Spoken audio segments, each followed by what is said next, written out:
Quand j'étais petit, mes parents m'envoyaient passer l'été chez ma grand-mère à la campagne. Ces vacances étaient toujours remplies de moments joyeux et insouciants, mais un jour en particulier est resté gravé dans ma mémoire pour toujours. C'était une nuit d'été chaude et humide. Les grillons chantaient à l'extérieur, et une légère brise faisait bruisser les feuilles des arbres. Nous nous étions couchés, ma grand-mère et moi, dans la même chambre, sur des lits séparés qui se faisaient face.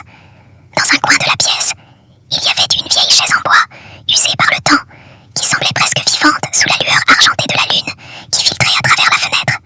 Je me souviens que je m'étais endormi rapidement, bercé par le calme de la campagne.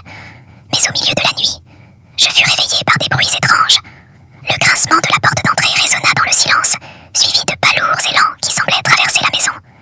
Le plancher craquait sous chaque pas, comme si une présence imposante se déplaçait dans l'obscurité.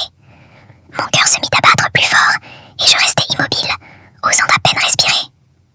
Les pas se rapprochèrent de notre chambre, et la porte s'ouvrit doucement, laissant entrer un courant d'air froid qui me fit frissonner.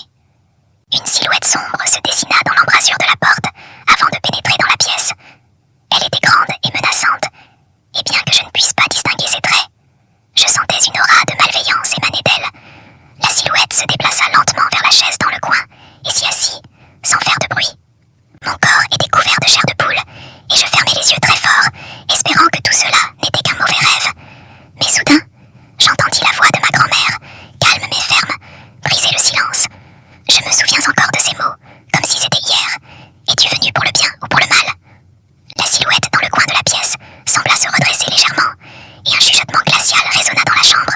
Pour le mal. La voix était rauque et sinistre, comme si elle venait d'outre-tombe. Je sentis une vague de terreur m'envahir, et je serrai les draps de toutes mes forces, priant pour que cette présence disparaisse. Après ce qui me sembla une éternité, la silhouette se leva lentement de la chaise. Le plancher craqua à nouveau sous ses pas, tandis qu'elle se dirigeait vers la porte. Avant de sortir, elle s'arrêta un instant, et je crus sentir son regard perçant se poser sur moi. Puis, elle quitta la chambre, laissant derrière elle une atmosphère lourde et oppressante. Je restai éveillé le reste de la nuit, trop effrayé pour bouger ou même pour ouvrir les yeux. Ce n'est qu'au lever du jour que je trouvai enfin le courage